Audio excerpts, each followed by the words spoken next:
السلام علیکم ورحمۃ اللہ وبرکاتہ. کیا حال ہے سب کا؟ نحمده ونصلی علی رسولہ الکریم، اما بعد فاعوذ باللہ من الشیطان الرجیم. بسم اللہ الرحمن الرحیم. رب اشرح لی صدری ویسر لی امری واحلل عقدۃ من لسانی یفقہوا قولی. جیسے کہ ایک بچی نے کہا کہ میں پریشان تھی، ڈپریشن کی مریض ہو گئی تھی اور مجھے سمجھ میں نہیں آتا تھا کہ میں کیا کروں. اور پھر جب میں نے قرآن مجید پڑھنا شروع کیا تو الحمدللہ میری پریشانیاں دور ہو گئی. حقیقت یہ ہے کہ اس میں کوئی شک و شبہ کی بات نہیں، کیونکہ اللہ سبحانہ و تعالیٰ کا وعدہ ہے، الا بذکر اللہ تطمئن القلوب. خبردار، اللہ کے ذکر سے دلوں کو اطمینان نصیب ہوتا ہے. یعنی جب انسان اللہ کو یاد کرتا ہے، اللہ تعالیٰ کو پہچانتا ہے، اللہ تعالیٰ کی مرضی کے مطابق زندگی بسر کرتا ہے، تو اس کی پریشانیاں خود بخود ختم ہونے لگتی ہیں. قرآن مجید کا جب ہم مطالعہ کرتے ہیں تو ہمیں یہ پتہ چلتا ہے کہ انسان کو اللہ تعالیٰ نے اپنی عبادت کے لیے پیدا کیا ہے. وما خلقت الجن والانس الا لیعبدون، کہ میں نے جن و انس کو اپنی عبادت کے لیے پیدا کیا ہے.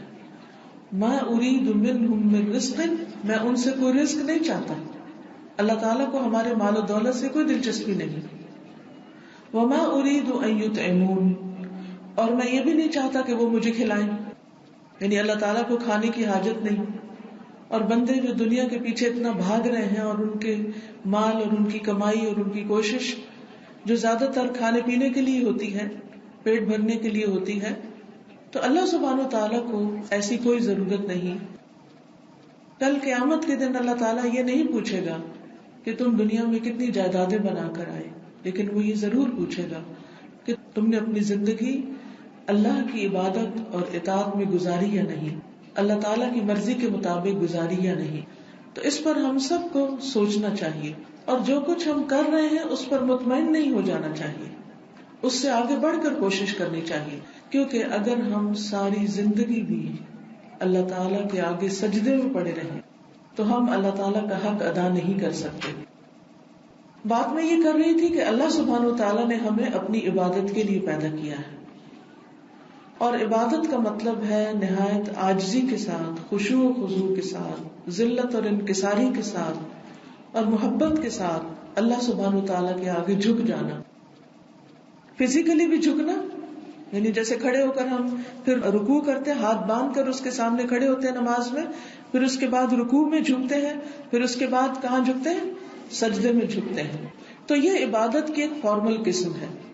اور دوسری قسم کیا ہے کہ انسان زندگی کے سارے معاملات میں، سارے کاموں میں اللہ تعالیٰ کی اطاعت، فرمانبرداری اور بندگی سے کام لے، اور کوئی ایسا کام نہ کرے جو اللہ تعالیٰ کو ناراض کرنے والا ہو. لیکن ہم سب انسان ہیں، ہم سب سے غلطیاں ہوتی ہیں، ہم سب بھول جاتے ہیں. اللہ تعالیٰ کے حق میں بھی غلطیاں ہوتی ہیں، کوتاہیاں ہوتی ہیں، اور بندوں کے حق میں بھی. جہاں ہم اللہ تعالیٰ کی نافرمانی کرتے ہیں وہاں بعض اوقات ہم بندوں کو بھی اذیت دینے کا سبب بنتے ہیں. اب کر تو ہم دوسروں کے ساتھ زیادتی رہے ہوتے ہیں، لیکن حقیقت یہ ہے کہ وہ ہمارے اپنے ہی لیے نقصان دہ ہو جاتی ہے. یعنی جو چیز ہم دوسروں کے ساتھ کر رہے ہوتے ہیں، مثلاً اللہ تعالیٰ کی عبادت نہیں کرتے، نماز نہیں پڑھتے، قرآن نہیں پڑھتے، اگر حج فرض ہے وہ نہیں کرتے، زکوٰۃ نہیں دیتے، صدقہ خیرات نہیں کرتے، تو اس کا نقصان کیا ہوتا ہے؟ اللہ تعالیٰ کو کوئی نقصان نہیں ہوتا، خود ہمیں کو نقصان ہوتا. کیونکہ اللہ تعالیٰ نے ہمیں بنایا اپنی عبادت کے لیے، اور جب ہم اس کی عبادت نہیں کرتے تو ہم اپنی فطرت کے خلاف جا رہے ہوتے ہیں، اپنی فطرت کے خلاف جا رہے ہوتے ہیں. یعنی جس کام کے لیے ہمیں بنایا گیا اگر وہی کام ہم نہیں کر رہے تو گویا ہم اپنے آپ ہی کو پریشان کر رہے ہیں، اپنے آپ کو نقصان دے رہے ہیں، اپنے آپ کو دکھی کر رہے ہیں. تو اللہ تعالیٰ کی عبادت اور اللہ تعالیٰ کی اطاعت اور اللہ تعالیٰ کی فرمانبرداری خود بندے کے اپنے حق میں فائدہ مند ہے. اسی سے انسان کو دنیا اور آخرت کی بھلائیاں نصیب ہوتی ہیں. اور اگر انسان اللہ تعالیٰ کی نافرمانی کرتا ہے تو اللہ تعالیٰ کا نقصان نہیں ہوتا، لیکن خود اس کی اپنی زندگی میں پریشانیاں آتی ہیں. انسان کے دل میں بھی پریشانی آتی ہے، دل بے سکون ہوتا ہے، ڈپریشن ہوتا ہے، انسان کے اندر ایک اضطراب کی کیفیت پیدا ہوتی ہے، جلن، کڑن، گھٹن، بہت سی ایسی چیزیں پیدا ہو جاتی ہیں جس کی انسان کو وجہ سمجھ نہیں آتی. پھر اسی طرح جب ہم بندوں کے ساتھ زیادتی کرتے ہیں تو اس کے بعد بھی ہمارے اپنے دل میں جہاں پریشانی آتی ہے وہاں بندوں کی طرف سے بھی ہمیں پریشانی آتی ہے. یعنی جن کے ساتھ ہم برا سلوک کرتے ہیں پھر ایسے کیسے ہو سکتا ہے کہ وہ ہمارے ساتھ اچھا سلوک کریں؟ ان کی طرف سے بھی جواباً ہمارے ساتھ اچھا معاملہ نہیں ہوتا. بہت دفعہ ہمیں صرف لوگوں سے گلے شکوے ہوتے ہیں، اس نے یہ کر دیا، اس نے یہ کر دیا، اس نے یہ کر دیا، لیکن ہم یہ نہیں سوچتے کہ اس نے ایسا کیوں کیا، اور پلٹ کے یہ احساس بھی نہیں کرتے، اعتراف بھی نہیں کرتے، مانتے بھی نہیں کہ اس میں ہمارا بھی کوئی قصور ہو سکتا ہے، ہماری بھی کوئی غلطی ہو سکتی ہے.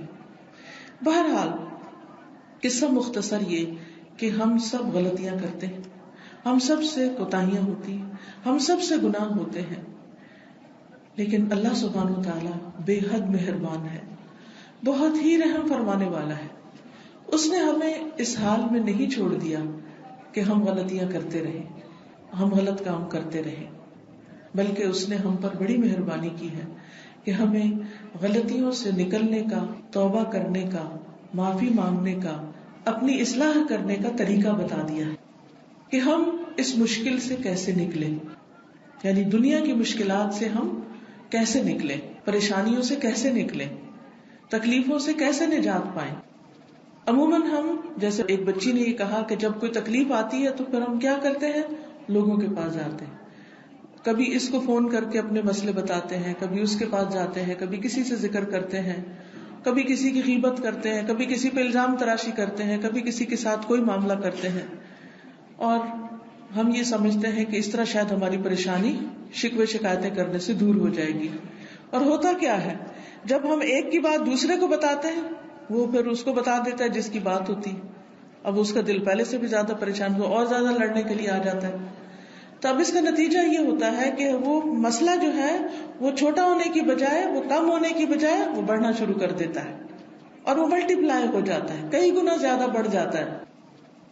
پھر اسی طرح کچھ لوگ کیا کرتے ہیں، وہ قبروں پہ چلے جاتے ہیں، مزاروں پہ چلے جاتے ہیں، ان سے جا کے اپنی حاجتیں رکھتے ہیں، ان کے آگے جھکتے ہیں، ان کے نام کی نظر و نیاز دیتے ہیں. کچھ لوگ جیتے بزرگوں کے پاس چلے جاتے ہیں اور یہ سمجھتے ہیں کہ وہ ہمارے مسئلے حل کر دیں گے، وہ ہماری سفارش کر دیں گے، یا وہ ہمارا کوئی مسئلہ جو ہے وہ اس کا کوئی سولوشن نکال دیں گے. تو بات یہ ہے کہ اصل مدد کرنے والا اللہ ہی ہے، اور سارے مسائل سے نکلنے کا حل کیا ہے کہ انسان اللہ تعالیٰ کی طرف رجوع کرے. سب سے پہلے اپنے فرائض کی پابندی شروع کرے، فرائض کی پابندی میں سب سے زیادہ نماز کی پابندی کرے. اور نماز میں آپ دیکھیے کہ ہم ہر نماز کے شروع میں جب سورۃ الفاتحہ پڑھتے ہیں تو کیا کہتے ہیں، ایاک نعبد و ایاک نستعین، صرف تیری ہی ہم عبادت کرتے ہیں اور صرف تجھ سے ہم مدد چاہتے ہیں، یعنی تیری مدد ہمیں چاہیے، تو ہمیں مدد دے. یعنی گویا کہ ہم ہر روز کئی بار کھڑے ہو کر عاجزی کے ساتھ ہاتھ باندھ کر اللہ تعالیٰ کو پکار رہے ہوتے ہیں کہ اللہ تعالیٰ تو ہمیں مدد دے، ہماری مشکل آسان کر، اور ہم تیری ہی عبادت کرتے، اس کا بھی ہم اعتراف کر رہے ہوتے ہیں، اظہار کر رہے ہوتے ہیں. پھر یہ ہے کہ جہاں ہم عبادت کریں، اللہ سے مدد مانگے، وہاں اس کے ساتھ ساتھ اپنے گناہوں کی معافی بھی مانگے، اپنی غلطیوں کا اعتراف بھی کریں، استغفار کریں، اس بات کو مانے کہ ہم غلط کرتے ہیں، ہم سے غلطیاں ہوتی ہیں. کیونکہ جب انسان اپنی غلطی کو مان جاتا ہے تو وہ اللہ کا محبوب بن جاتا ہے. آدم علیہ السلام سے غلطی ہوئی تھی کہ انہوں نے اس درخت کا پھل کھا لیا تھا جس سے اللہ تعالیٰ نے ان کو منع کیا تھا. لیکن جو ہی ان کے کپڑے اتروائے گئے اور اللہ تعالیٰ کی ناراضگی کا اظہار ہوا تو انہوں نے کیا کہا، ربنا ظلمنا انفسنا وان لم تغفر لنا وترحمنا لنکونن من الخاسرین، اے ہمارے رب ہم نے اپنی جان پر ظلم کیا، ربنا ظلمنا انفسنا وان لم تغفر لنا وترحمنا، اور اگر تو نے ہمیں بخشا نہیں اور تو نے ہم پر رحم نہیں کیا، لنکونن من الخاسرین، تو ہم ضرور خسارہ پانے والوں میں سے ہو جائیں گے، ہم ضرور نقصان اٹھانے والوں میں سے ہو جائیں گے. تو اس لیے تو ہمیں معاف کر دے. تو اللہ سبحانہ و تعالیٰ نے ان کو معاف کر دیا، ان پر اپنی رحمت نازل فرمائی. اس کے برعکس ابلیس کو جب سجدے کا حکم دیا گیا کہ آدم کے آگے سجدہ کرو، تو اس نے سجدہ کرنے سے انکار کر دیا اور پھر اپنی غلطی کو نہیں مانا. آدم علیہ السلام کو ایک چیز سے رکنے کا حکم دیا گیا تھا، ابلیس کو ایک کام کرنے کا حکم دیا گیا تھا. تو دونوں سے ہی غلطی ہوئی. جس کو روکا گیا تھا وہ رکے نہیں، اور جس کو کرنے کو کہا گیا تھا اس نے کیا نہیں. اور یہی غلطی ہوتی ہے، یہی گناہ ہوتا ہے کہ اللہ سبحانہ و تعالیٰ جن کاموں کو کرنے کا ہمیں حکم دے انہیں کرنا چاہیے، جب ہم انہیں نہیں کرتے تو نہ کرنا گناہ ہوتا ہے. اور جس چیز سے اللہ تعالیٰ روکتے ہیں اس سے رکنا چاہیے، اور جب ہم نہیں رکتے تو یہی چیز کیا کہلاتی ہے؟ گناہ کہلاتی ہے، نافرمانی کہلاتی ہے. اب آپ دیکھیے کہ جب ابلیس نے انکار کر دیا، ابا واستکبر وکان من الکافرین، اس نے انکار کیا اور تکبر کیا اور وہ انکار کرنے والوں میں شامل ہو گیا. اور پھر جب اسے اللہ تعالیٰ نے پوچھا بھی کہ ما منعک اللہ تسجد اذ امرتک، تمہیں کس چیز نے روکا کہ تو سجدہ نہ کرے جبکہ میں نے تجھے حکم دیا تھا کہ تو سجدہ کرے، تو تو نے سجدہ کیوں نہیں کیا؟ تو اس وقت بجائے اس کے کہ یہ کہتا ہے کہ اللہ تعالیٰ آپ کا حکم تھا، مجھ سے غلطی ہو گئی، لیکن وہ اڑ گیا، ڈٹ گیا، کہنے لگا کہ انا خیر منہ، میں کیسے اس کے آگے جھکوں، میں اس سے بہتر ہوں. خلقتنی من نار وخلقتہ من طین، مجھے تو نے آگ سے بنایا اور اس کو مٹی سے بنایا. اس کے خیال میں مٹی تو حقیر چیز ہے آگ کے مقابلے میں، اور آگ بڑی طاقتور چیز ہے. تو ابلیس جو تھا اس نے جب انکار کیا اور ڈھٹائی کی، اوپر سے بات نہیں مانی، تو اللہ سبحانہ وتعالیٰ اس سے ناراض ہو گیا. اب ہمارے سامنے بھی دو رویے ہیں، ایک وہ جو آدم علیہ السلام نے اختیار کیا اور دوسرا وہ جو ابلیس نے اختیار کیا. اب سوال یہ پیدا ہوتا ہے کہ ہم اپنے لیے کس طریقے کو پسند کرتے ہیں، کہ غلطی ہو جانے پر معافی مانگنے کے طریقے کو، یا غلطی ہونے پر اکڑ جانے اور ڈٹ جانے اور ضد کرنے کے اور بغاوت اور سرکشی کے طریقے کو. تو جو لوگ ابلیس کے راستے پر چلتے ہیں ان کا انجام کیا ہوگا؟ وہ ابلیس کے ساتھ ہوں گے آخرت میں. اور جو لوگ اپنی غلطیوں کی معافی مانگ لیتے ہیں ان کے لیے کون سا راستہ کھلا ہے؟ اللہ تعالیٰ کی رضامندی کا، اللہ تعالیٰ کی خوشی کا، اللہ تعالیٰ کی طرف سے رحمت کا. اس لیے ہم سب کو ہر روز اپنا جائزہ لیتے رہنا چاہیے، کیونکہ ہر روز ہمارے لیے زندگی میں ایک امتحان ہوتا ہے، ہر روز ایک امتحان ہوتا ہے، اور ہر روز ہم غلطیاں کرتے ہیں. کبھی ہم بھول جاتے ہیں، جیسے آدم علیہ السلام بھول گئے تھے، ان سے بھول ہو گئی تھی، انہوں نے جان بوجھ کے ایسا نہیں کیا تھا، شیطان نے انہیں بھلوا دیا تھا، اپنی باتوں میں لگا لیا تھا. تو کبھی ہم سے بھول ہو جاتی ہے، اور کبھی ہم جان بوجھ کے بھی غلط کام کر دیتے. کسی خواہش کی تکمیل کے لیے ہمارے دل میں کچھ کرنے کی خواہش پیدا ہو جاتی ہے تو ہم اس خواہش کے پیچھے لگ جاتے ہیں اور اللہ تعالیٰ کو ناراض کر بیٹھتے ہیں.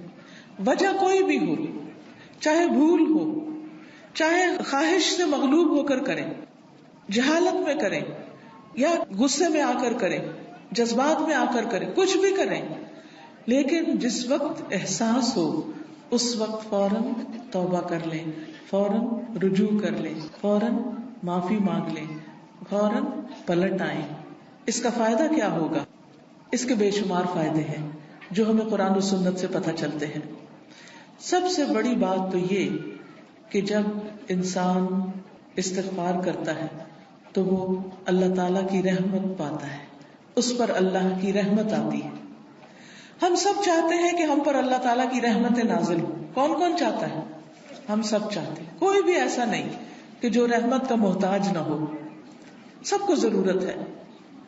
تو قرآن مجید میں اللہ تعالیٰ فرماتے ہیں لولا تستغفرون اللہ لعلکم ترحمون، تم اللہ سے بخشش کیوں نہیں مانگتے، تم استغفار کیوں نہیں کرتے تاکہ تم پہ رحم کیا جائے.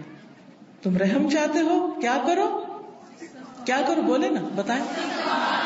استغفار، استغفار نہیں ہوتا، کیا ہوتا ہے؟ استغفار. کیا کریں گے؟ سب نہیں کر رہے. استغفار کریں گے. ٹھیک ہے، تاکہ کیا ہو؟ اللہ تعالیٰ کی رحمت آئے. اللہ تعالیٰ کی رحمت آئے. اور اگر کسی پر اللہ کی رحمت نازل ہو گئی تو پھر کیا اس کا کوئی مسئلہ بھی اٹکا ہوا رہ جائے گا؟ کوئی پریشانی باقی رہے گی؟ کچھ بھی باقی نہیں رہے گا، سب ٹھیک ہو جائے گا. پھر اسی طرح توبہ کرنے سے، استغفار کرنے سے اللہ تعالیٰ کی محبت نصیب ہوتی ہے. اللہ تعالیٰ ایسے بندوں سے محبت کرتا ہے جو استغفار کرتے ہیں، جو توبہ کرتے ہیں. اور یہ بات بھی ہمیں قرآن مجید سے پتہ چلتی ہے. سورۃ البقرہ کی آیت نمبر 222 میں آتا ہے ان اللہ یحب التوابین ویحب المتطہرین.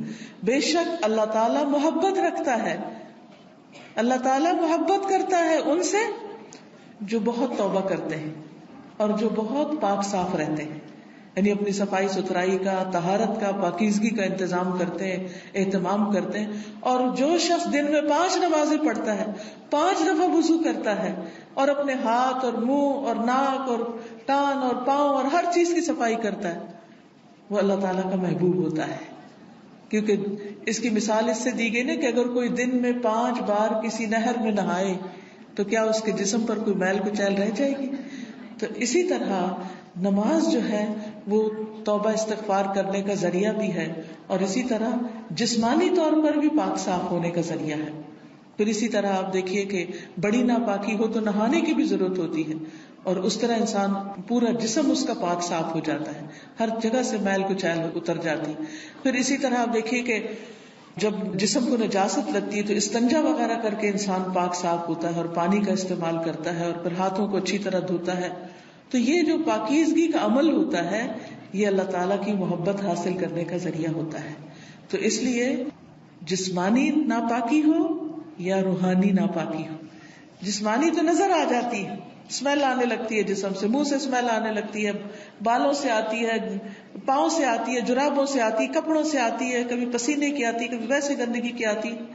تو انسان کو احساس ہو جاتا ہے کہ میں نے نہانا ہے. اور جب نہا دھو چکتا ہے انسان تو دوسروں کو بھی اچھا لگتا ہے، اس کے آس پاس کے لوگ جو ہے وہ بھی صاف ستھرے بندے سے محبت کرتے ہیں. لیکن وہ شخص جس کے ناخن بڑے ہوئے ہوں اور اس میں میل پھنسی ہوئی ہو، سر میں جوئیں پڑی ہوئی ہوں اور جسم کے بال بڑے ہوئے ہوں اور وہ طہارت اور پاکی کا اہتمام نہ کرے، وہ لوگ بھی اس سے نفرت کھاتے ہیں. بعض اوقات ازدواجی تعلقات بھی خراب ہوتے ہیں کہ میاں بیوی کو ایک دوسرے سے نفرت ہوتی ہے گندگی کی وجہ سے. تو اس لیے یہ بھی عادت بنانی چاہیے کہ پاک صاف رہیں، صاف ستھرے رہیں، اور اللہ کی خاطر یہ بھی کریں کیونکہ اس سے اللہ تعالیٰ کی محبت نصیب ہوتی ہے. اور پھر خصوصاً توبہ کرنا، اور یہاں پر تواب کا لفظ آیا ہے، بہت زیادہ توبہ کرنا.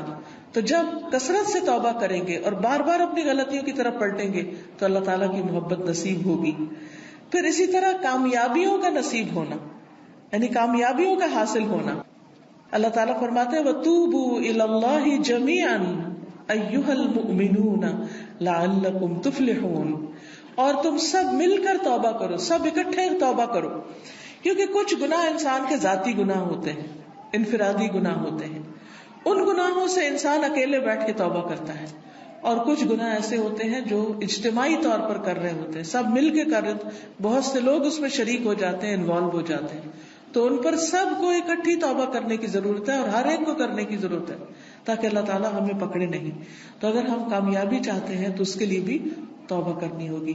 اسی طرح ہم سب چاہتے ہیں کہ دنیا میں اچھا سامان زندگی ملے، آرام کی زندگی گزرے. ہر شخص یہ چاہتا ہے کہ اس کا گھر اچھا ہو، اس کا کھانا پینا ٹھیک ہو، اس کو کوئی دنیا کی پریشانی نہ ہو. تو اس کا نسخہ بھی کیا ہے؟ اس کا حاصل کرنا بھی صرف انسان کی محنت اور بھاگ دوڑ اور کوشش سے نہیں ہوتا، اس کے لیے بھی استغفار بتایا گیا. سورۃ ہود آیت 3 میں آتا ہے وَأَنِ اسْتَغْفِرُوا رَبَّكُمْ ثُمَّ تُوبُوا إِلَيْهِ يُمَتِّعْكُمْ مَتَاعًا حَسَنًا إِلَىٰ أَجَلٍ مُّسَمًّى وَيُؤْتِ كُلَّ ذِي فَضْلٍ فَضْلَهُ. اور یہ کہ تم لوگ اپنے گناہ اپنے رب سے معاف کراؤ، پھر اس کی طرف متوجہ رہو، وہ تم میں سے ہر ایک کو اس کے مقرر وقت تک کچھ سامان زندگی دے گا اور ہر زیادہ عمل کرنے والے کو زیادہ ثواب دے گا. یعنی جب تم توبہ استغفار کرو گے تو تمہیں اچھا سامان زندگی دے گا جب تک تمہاری زندگی ہے، الی اجل مسمى، ایک خاص وقت تک. اور پھر جو جتنا زیادہ اچھا کام کرے گا اس کو اتنا ہی زیادہ ثواب ملے گا، اس کے درجے اتنے ہی بلند ہوں گے. تو اگر دنیاوی اعتبار سے رزق میں کمی ہے، یا اولاد کی طرف سے پریشانی ہے، یا شوہر کی طرف سے ہے، یا لوگوں کی طرف سے ہے، یا اپنی کوئی جسمانی بیماری ہے، ان سب چیزوں کا علاج کیا ہے؟ اللہ سے توبہ کرنا، استغفار کرنا. روزی میں کشادگی اور مال و اولاد میں برکت اور بڑھوتری جو ہے، اس کے لیے بھی جو قرآن پاک میں نسخہ بتایا گیا ہے وہ بھی استغفار ہے. سورۃ نوح میں حضرت نوح علیہ السلام کی طرف سے جو ان کی قوم کو پیغام دیا گیا تھا، جو اللہ تعالیٰ نے انہیں بتایا تھا، وہ کیا تھا؟ فَقُلْتُ اسْتَغْفِرُوا رَبَّكُمْ إِنَّهُ كَانَ غَفَّارًا يُرْسِلِ السَّمَاءَ عَلَيْكُمْ مِدْرَارًا وَيُمْدِدْكُمْ بِأَمْوَالٍ وَبَنِينَ وَيَجْعَلْ لَكُمْ جَنَّاتٍ وَيَجْعَلْ لَكُمْ أَنْهَارًا. تو میں نے کہا اپنے رب سے توبہ کر لو، معافی مانگ لو. استغفروا ربکم انہ کان غفارا، بے شک وہ بہت زیادہ بخشنے والا ہے، بہت زیادہ معاف کرنے والا ہے.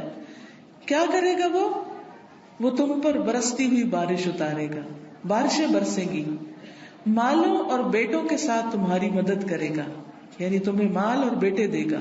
اس کے لیے کیا وظیفہ ہے، کیا کرنا ہے؟ استغفار.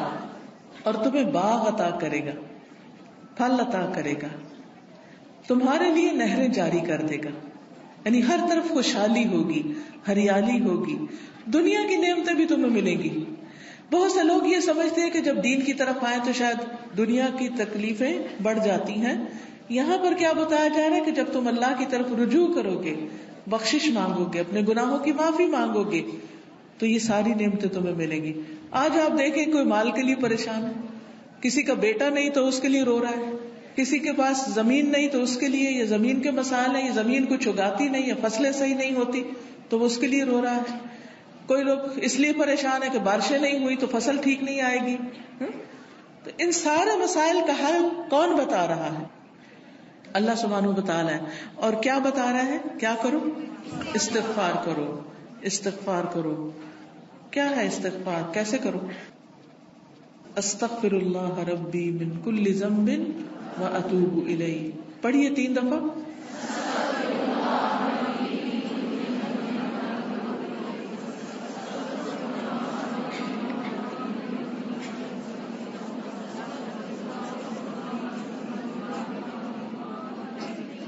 کیسے استغفار کیا؟ بس صرف پڑھ دیا؟ یہ تو نہیں کہا کہ صرف پڑھ دو. استغفار کا معنی ہوتا ہے اللہ تعالیٰ سے معافی مانگنا. کیا اللہ تعالیٰ کی طرف ہماری توجہ ہوئی؟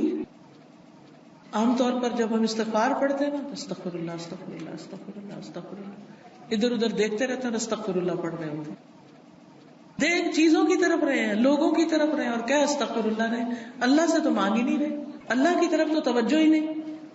تو استغفار تو ہوتی ہے اللہ کی طرف توجہ کر کے، اعتراف کر کے، شرمندگی کا اظہار کر کے اللہ سے کہنا یا اللہ تو معاف کر دے.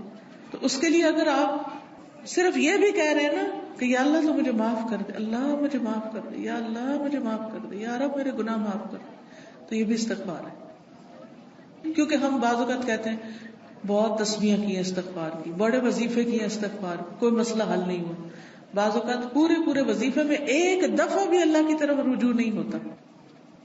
تو جب اللہ سے مانگا ہی نہیں، صرف زبان کی تکرار کی ہے، تو پھر اس طرح تو فائدہ نہیں ہوگا. تو اس لیے بہت ضروری ہے کہ اللہ سبحانہ وتعالیٰ کی طرف توجہ ہو. پھر اسی طرح سورۃ ہود کی آیت نمبر 52 میں بھی آتا ہے وَيَا قَوْمِ اسْتَغْفِرُوا رَبَّكُمْ ثُمَّ تُوبُوا إِلَيْهِ يُرْسِلِ السَّمَاءَ عَلَيْكُمْ مِدْرَارًا وَيَزِدْكُمْ قُوَّةً إِلَىٰ قُوَّتِكُمْ وَلَا تَتَوَلَّوْا مُجْرِمِينَ. اور اے میری قوم، اپنے رب سے بخشش مانگو، پھر اس کی طرف پلٹ آؤ، وہ تم پر بادل بھیجے گا جو خوب برسنے والا ہوگا، اور تمہیں تمہاری قوت کے ساتھ اور زیادہ قوت عطا کرے گا. مجرم بنتے ہوئے منہ نہ موڑو، یعنی اللہ تعالی کی طرف متوجہ رہو. پھر اسی طرح جب انسان اللہ تعالی کی طرف رجوع کرتا ہے تو اس سے عذاب ٹل جاتا ہے. اب دیکھیے کہ اللہ تعالیٰ کے عذاب کی مختلف شکلیں ہوتی ہیں. کبھی لوگوں کو آپس میں لڑانا، کبھی خوف و ہراس، کبھی زلزلوں کا آنا، طوفانوں کا آنا، مصیبتوں کا آنا. تو ان سب سے بچنے کے لیے، کیونکہ ہم سب کو ڈر ہوتا ہے کہ کہیں مصیبت نہ کوئی آ جائے. بارش نہ برسے تو پریشانی، بارش زیادہ ہونے لگے تو پریشانی، سردی نہ آئے پریشانی، سردی زیادہ ہونے لگے تو پریشانی، گرمی زیادہ ہونے لگے تو پریشانی. تھوڑی سی بھی چیز جب اعتدال سے ہٹتی ہے تو ہماری پریشانی بڑھنے لگتی ہے. تو جہاں کہیں بھی آپ کو خوف آئے، کسی بھی چیز سے خوف، اس بات سے خوف کہیں چھت نہ گر پڑے. کئی لوگوں کو فوبیا ہوتا ہے چھت نہ گر پڑے، گھر سے نکلی ہو کہیں ایکسیڈنٹ نہ ہو جائے، کہیں کوئی اور مصیبت نہ آ جائے، گھر میں چور نہ آ جائے. مختلف طرح کے جو شک ہیں، وسوسے ہیں، خوف ہیں، توہمات ہیں، یہ ہم سب کے دلوں میں آتے ہیں. ایسا ہے نا، سب کو پریشانیاں لاحق ہوتی. جو ہی ایسی کوئی پریشانی لاحق ہو تو فوراً کیا کریں؟ استغفر اللہ ربی من کل ذنب واتوب الیہ. یا اللہ تو مجھے معاف کر، یا اللہ تو معاف کر. اللہ میں اپنے سارے گناہوں کو مانتی ہوں، سب کا اعتراف کرتی ہوں. کسی چیز کی کمی ہو جائے اس وقت بھی یہی کریں، استغفار. کیونکہ اللہ تعالیٰ کا وعدہ ہے وما كان الله ليعذبهم وانت فيهم وما كان الله معذبهم وهم يستغفرون. اور اللہ کبھی ایسا نہیں کرے گا کہ انہیں عذاب دے جبکہ تو ان میں ہو، اور اللہ انہیں کبھی عذاب دینے والا نہیں جبکہ وہ بخشش مانگتے ہو. یعنی جب تک لوگ استغفار کرتے رہیں گے ان پر عذاب نہیں آئے گا. کتنی زبردست پروٹیکشن بتا دی، حفاظت کا طریقہ بتا دیا کہ اللہ تعالیٰ کی ناراضگی سے بچنا چاہتے ہو، اللہ کے عذاب سے بچنا چاہتے ہو، اللہ سے معافی مانگ لو. اور پھر جب انسان سچے دل سے معافی مانگتا ہے تو اللہ تعالیٰ معاف بھی فرما دیتے ہیں. اور اس یقین کے ساتھ معافی مانگنی چاہیے، کیونکہ بہت سے لوگ یہ سمجھتے ہیں کہ ہم تو بڑے ہی گناہگار ہیں، ہماری معافی کوئی نہیں ہونی. تو ہم اب دنیا میں دل کھول کے غلط کام کر لیں، کیونکہ مرنے کے بعد جنت تو ملنی کوئی نہیں، تو دنیا کوئی جنت بنا لیں اور جو دل میں آتا کرتے جائیں. یہ سوچنا بھی غلط ہے، کیونکہ رسول اللہ صلی اللہ علیہ وسلم نے فرمایا بے شک ابلیس نے اپنے رب عز و جل سے کہا تیری عزت اور جلال کی قسم میں تیرے بندوں کو اس وقت تک گمراہ کرتا رہوں گا جب تک ان کے جسم میں روح رہے گی. یعنی جب تک روح نکل نہیں جاتی میں انہیں بھٹکاؤں گا. اسی لیے جب کوئی شخص فوت ہو رہا ہوتا ہے اور تکلیف میں ہوتا ہے تو اس وقت بھی ابلیس اس کے دل میں اللہ کے بارے میں گمان برا کرتا ہے، وسوسے ڈالتا ہے. جیسے عام طور پر آپ دیکھیں کہ عام حالات میں ہم بڑے خوش رہتے ہیں، لیکن جو ہی کوئی پریشانی آتی ہے تو ہم اللہ تعالیٰ سے ناراض ہونے لگتے ہیں، ہے نا ایسا؟ اور اس میں یہ نہیں کہ کوئی گناہگار ہوتا ہے تو وہی ایسا کرتا ہے، بڑے بڑے دیندار اور نیک لوگ بھی شیطان کے وسوسوں کا شکار ہو جاتے ہیں. ابن الجوزی نے اپنی کتاب میں لکھا ہے ایک واقعہ کہ میں ایک شخص کو جانتا ہوں جو 80 سال سے عبادت کر رہا ہے، کبھی اس نے نماز جماعت سے نہیں چھوڑی، لیکن اس کی جب بیٹی کا بیٹا فوت ہوا تو اس سے صبر نہ ہو سکا. کہنے لگا کہ اللہ سے دعا نہ کرو کیونکہ وہ سنتا نہیں. 80 سال کی عبادت کے باوجود شیطان بہکانے میں کامیاب ہو گیا. شیطان کا بہکاوا کیا؟ اللہ سے مایوس کر دو بندوں کو کہ اللہ نہیں سنتا تمہاری. اور کتنے ہی لوگ ہیں جو یہ کہتے ہیں ہم بہت دعائیں کی ہیں ہماری نہیں سنی جاتی، چلو کسی بزرگ کے پاس چلے اس کی شاید سنی جائے. نہیں، اللہ سب کی سنتا ہے. وَإِذَا سَأَلَكَ عِبَادِي عَنِّي فَإِنِّي قَرِيبٌ أُجِيبُ دَعْوَةَ الدَّاعِ إِذَا دَعَانِ. جب میرے بندے آپ سے میرے بارے میں سوال کریں تو انہیں بتا دیجئے کہ میں تو قریب ہوں. انی قریب اجیب دعوت الداعی اذا دعانی. میں پکارنے والے کی پکار سنتا ہوں جب بھی وہ مجھے پکارتا ہے، جب بھی پکارتا میں سنتا ہوں، میں جواب دیتا ہوں. اجیب، میں جواب دیتا ہوں. یہ الگ بات ہے کہ اللہ تعالیٰ اپنی حکمت کی وجہ سے کبھی اسی طرح اس کو دیتے ہیں جیسے وہ مانگ رہا ہے، اور کبھی اس سے بہتر دیتے ہیں، اور کبھی قیامت کے لیے اس کے لیے اجر جمع کر کے رکھ دیتے ہیں. تو ایسی صورت میں کبھی بھی اللہ کے بارے میں بدگمانی نہیں کرنی، کبھی مایوس نہیں ہونا، اگر دیر بھی ہو تو بھی پکارتے چلے جانا ہے. اس کا ایک فائدہ تو ہوتا ہے کہ انسان زیادہ دعائیں کر رہا ہوتا ہے، کیونکہ جب کام ہو جاتا ہے تو ہم سب سے پہلے اللہ ہی کو بھولتے ہیں. کتنی دفعہ ایسا نہیں ہوا کہ جب کوئی پریشانی آئی، کوئی مجبوری ہوئی، کوئی تکلیف آئی، کوئی خوف آیا تو ہم نے خوب ذکر کیا، دعائیں کی، اور جب تکلیف دور ہوئی تو ہم بھی بھول گئے، نمازیں بھی چھوڑ دی. کچھ لوگ تو نماز تک بھی چھوڑ دیتے. تو ابلیس کا کام کیا ہے، شیطان کا کام کیا ہے کہ بندوں کو اللہ سے مایوس کرے. اور اس نے قسم کھائی تھی کہ میں جب تک ان کے جسم میں روح باقی ہے میں انہیں بھٹکاؤں گا. تو اللہ رب العزت نے فرمایا مجھے اپنی عزت و جلال کی قسم، جب تک وہ مجھ سے معافی مانگتے رہیں گے میں انہیں معاف کرتا رہوں گا، یعنی میں بھی ضرور معاف کروں گا. اس لیے ہر حال میں، یعنی آخری درجے کی بھی کوئی تکلیف اور پریشانی ہو تو بھی مایوس نہ ہو. اللہ تعالیٰ کے لیے تو کن کہنے کی دیر ہے، کچھ مشکل نہیں. اور اس کے لیے کیا ہے کہ نیک کاموں کے بعد دعا کریں، خصوصی اوقات میں دعا کریں. مثلا جب آذان ہوتی ہے تو آذان کا جواب دے کر جو دعا کی جاتی ہے، وہ جو دعا پڑھ کے اللہم رب ھذہ الدعوۃ التامہ اور درود شریف پڑھ کے، تو اس وقت کی دعا رد نہیں ہوتی. اسی طرح مظلوم کی دعا بھی رد نہیں ہوتی. مظلوم بھی اللہ کے بہت قریب ہوتا ہے. اگر آپ سمجھتے ہیں کہ کوئی آپ پر ظلم ہی کر رہا ہے، آپ کا حق مار رہا ہے، تو آپ اس وقت اگر اللہ تعالیٰ کو پکاریں گے تو آپ کی سنی جائے گی انشاءاللہ. پھر اسی طرح رات کے آخری حصے میں حدیث میں آتا ہے، نبی صلی اللہ علیہ وسلم اپنے رب عز و جل سے روایت کرتے ہیں کہ ایک آدمی گناہ کرتا ہے، پھر کہتا ہے کہ اے اللہ میرا گناہ میرے لیے معاف کر دے. اللہ تبارک و تعالیٰ فرماتا ہے میرے بندے نے گناہ کیا اور اسے علم ہے کہ اس کا کوئی رب بھی ہے جو گناہوں کو معاف کرتا ہے یا ان پر پکڑتا بھی ہے، میں نے اپنے بندے کو معاف کر دیا. اور ابو ہریرہ کہتے ہیں کہ رسول اللہ صلی اللہ علیہ وسلم نے فرمایا ہمارا رب تبارک و تعالی ہر رات کو اس وقت آسمان دنیا پر آتا ہے جب رات کا آخری تہائی حصہ باقی رہ جاتا ہے. وہ کہتا ہے، یعنی اللہ تعالیٰ فرماتا ہے کوئی جو مجھ سے دعا کرے تو میں اس کی دعا قبول کروں، ہے کوئی جو مجھ سے مانگے تو میں اس کو عطا کروں، ہے کوئی جو مجھ سے بخشش مانگے تو میں اسے بخش دوں. قرآن مجید میں بھی آتا ہے وَبِالْأَسْحَارِ هُمْ يَسْتَغْفِرُونَ کہ وہ سحری کے وقت استغفار کرتے ہیں، اپنے گناہوں کی معافی مانگتے ہیں. تو ہمیں ایسے اوقات میں جس میں دعائیں قبول ہوتی ہیں اللہ تعالیٰ سے معافی مانگتے چلے جانا چاہیے، کیونکہ بڑے سے بڑا گناہ استغفار سے معاف ہو جاتا ہے. کتنا بھی بڑا گناہ ہو، کوئی بھی گناہ ہو، جب بندہ معافی مانگتا ہے تو اللہ تعالیٰ اس کو معاف فرما دیتے ہیں. قرآن مجید میں آتا ہے وَمَن يَعْمَلْ سُوءًا أَوْ يَظْلِمْ نَفْسَهُ ثُمَّ يَسْتَغْفِرِ اللَّهَ يَجِدِ اللَّهَ غَفُورًا رَحِيمًا. اور جو شخص کوئی برا کام کر بیٹھے یا خود پر ظلم کر لے پھر اللہ سے بخشش طلب کرے تو وہ اللہ کو بہت بخشنے والا اور خوب رحم کرنے والا پائے گا. یعنی جب بھی گناہ ہو، جب بھی غلطی ہو تو انسان اللہ تعالیٰ کی طرف رجوع کر لے.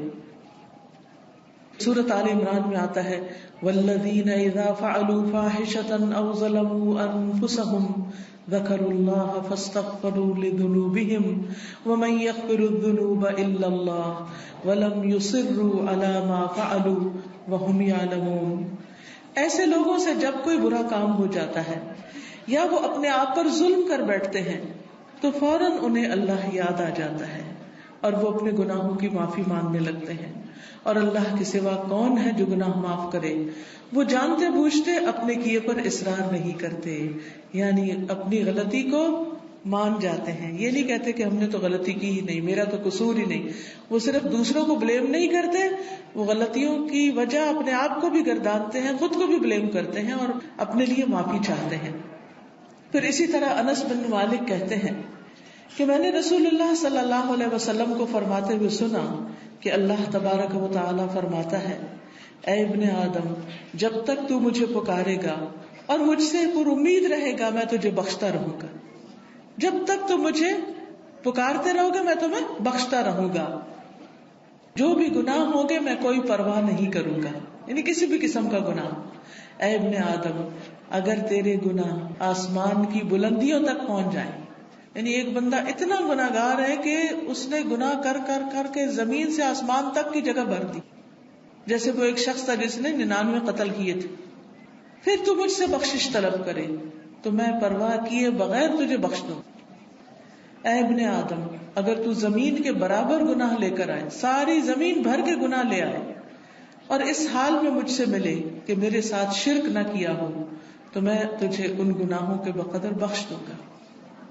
یعنی گناہ کتنا بھی بڑا ہو، گناہ کتنے بھی زیادہ ہو، اللہ تعالیٰ کی بخشش اس سے بڑی ہے. بس ضرورت اس چیز کی ہے کہ ہم اللہ تعالیٰ کی طرف پلٹیں اور بخشش مانگیں. پھر اسی طرح یہ ہے کہ جب بندہ گناہ کرتا ہے تو اس کو گناہ نہیں لکھا جاتا. حدیث میں آتا ہے کہ بائیں طرف والا فرشتہ جو ہے وہ 6 گھڑیاں مسلمان گناہگار بندے سے اپنا قلم اٹھائے رکھتا ہے، یعنی غلطی ہوئی تو وہ روکے رکھتا ہے قلم، شاید اس کے دل میں پریشانی ہو رہی ہے، پلٹ آئے، توبہ کر لے. اور اگر وہ شرمندہ ہو تو وہ اس سے اس کا گناہ نہیں لکھتا، قلم رکھ دیتا ہے. اگر وہ شرمندہ ہو کر استغفار کرتا ہے تو وہ معافی مانگ لیتا ہے تو وہ گناہ لکھا ہی نہیں جاتا، ورنہ ایک گناہ لکھ لیتا ہے. اور جب استغفار کرتا ہے تو وہ گناہ بھی مٹ جاتا ہے. یعنی اللہ تعالیٰ نے کسی کے لیے بھی کوئی دروازہ یا راستہ بند نہیں کیا، کیونکہ حدیث میں آتا ہے التائب من الذنب کمن لا ذنب له، گناہ سے توبہ کرنے والا ایسا ہے جیسے اس نے گناہ کیا ہی نہ ہو. پھر اسی طرح جب انسان سچے دل سے توبہ کرتا ہے تو اللہ تعالیٰ کا یہ بھی وعدہ ہے کہ میں ان گناہوں کی بدلے ان گناہوں کی جگہ پر نیکیاں لکھ دوں گا. یعنی جب انسان روتا ہے، تڑپتا ہے، پریشان ہوتا ہے، معافی مانگتا ہے تو کیا ہوتا ہے کہ انسان کے گناہ، جو گناہ لکھے گئے تھے وہ نیکیوں میں بدل جاتے ہیں. اور یہ بھی سورۃ الفرقان سے ہمیں پتہ چلتا ہے الا من تاب وآمن وعمل عملا صالحا فاولئک یبدل اللہ سیئاتہم حسنات وکان اللہ غفورا رحیما، سوائے ان لوگوں کے جو توبہ کریں، جو ایمان لائیں اور نیک عمل کریں، ایسے لوگوں کے گناہوں کو اللہ نیکیوں سے بدل دیتا ہے، اور اللہ بہت بخشنے والا اور بڑا ہی مہربان ہے. پھر اسی طرح یہ ہے کہ انسان جب گناہ کرتا ہے تو دل سیاہ ہوتا ہے، دل پر ایک دھبا لگ جاتا ہے، اور اگر انسان توبہ نہیں کرتا اور گناہ کر لے تو وہ دھبا بڑھ جاتا ہے، اس سے نقطہ پھیل جاتا ہے. توبہ نہیں کرتا اور گناہ کرتا ہے، کیونکہ ہر گناہ دوسرے گناہ کو دعوت دیتا ہے، تو وہ دھبا اور پھیل جاتا ہے، وہ دل اور کالا ہو جاتا ہے، ہوتے ہوتے ہوتے پورا دل سیاہ ہو جاتا ہے. پھر انسان کے اندر سے توبہ کرنے کی صلاحیت ہی ختم ہو جاتی ہے، پھر انسان توبہ ہی نہیں کرتا، وہ ڈھیٹ ہو جاتا ہے، اس پر کوئی واعظ اثر نہیں کرتا، کوئی نصیحت اثر نہیں کرتی، کسی کی خیر خواہی اس کو نظر نہیں آتی، اللہ کی رحمت اس کو محسوس نہیں ہوتی، اور وہ شیطان کے آلہ کار بن جاتا ہے. لیکن جب انسان توبہ کرنے لگتا ہے تو اللہ تعالیٰ اس کا دل چمکا دیتا ہے، یعنی اس کا دل صاف ہو جاتا ہے. اور اگر وہ یعنی اللہ کی طرف رجوع کرتا ہے تو پھر اللہ تعالیٰ اس کو معاف کر دیتا ہے، اور اگر نہیں کرتا تو دل کے اوپر ایک زنگ لگ جاتا ہے اور پھر اس میں کوئی چمک نہیں آتی، کیونکہ جو زنگ والا برتن ہوتا ہے نا اس میں آپ کو شکل نہیں نظر آئے گی اپنی، وہ تو اس میں آتی ہے جو رگڑ رگڑ رگڑ کے صاف کیا ہو، چمکدار ہو، اس میں آپ اپنی شکل بھی دیکھ سکتے ہیں. تو جب دل چمکدار ہوتا ہے، دل صاف ہوتا ہے، تو اس وقت انسان کو اپنی غلطیاں بھی نظر آ رہی ہوتی ہیں، اپنی کوتاہیاں نظر آتی ہیں، اور پھر انسان ان پر توبہ کرتا ہے. اب پھر دوبارہ سے 3 دفعہ استغفر اللہ ربی پوری توجہ کے ساتھ پڑھیں، یعنی صرف زبان نہیں پڑھے، آپ کا دل بھی پڑھے.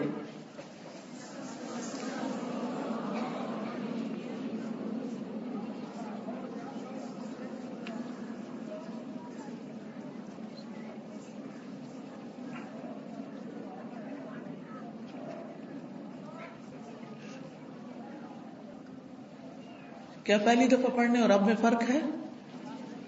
پہلی دفعہ پڑھ کے سکون آیا تھا یا اب سکون آیا؟ اور ایک دفعہ اور کوئی گناہ یاد کر لیں، کوئی غلطی جو صبح سے اب تک ہوئی ہو آپ کہیں ہم سے تو کوئی بھی نہیں ہوئی، یہ ممکن ہے؟ پاسبل یہ نہیں ہوتا. ہم بہت غلطیاں کرتے ہیں، تو کوئی گناہ یاد کریں کہ اللہ میں اس پہ شرمندہ ہوں تو مجھے معاف کر دیں.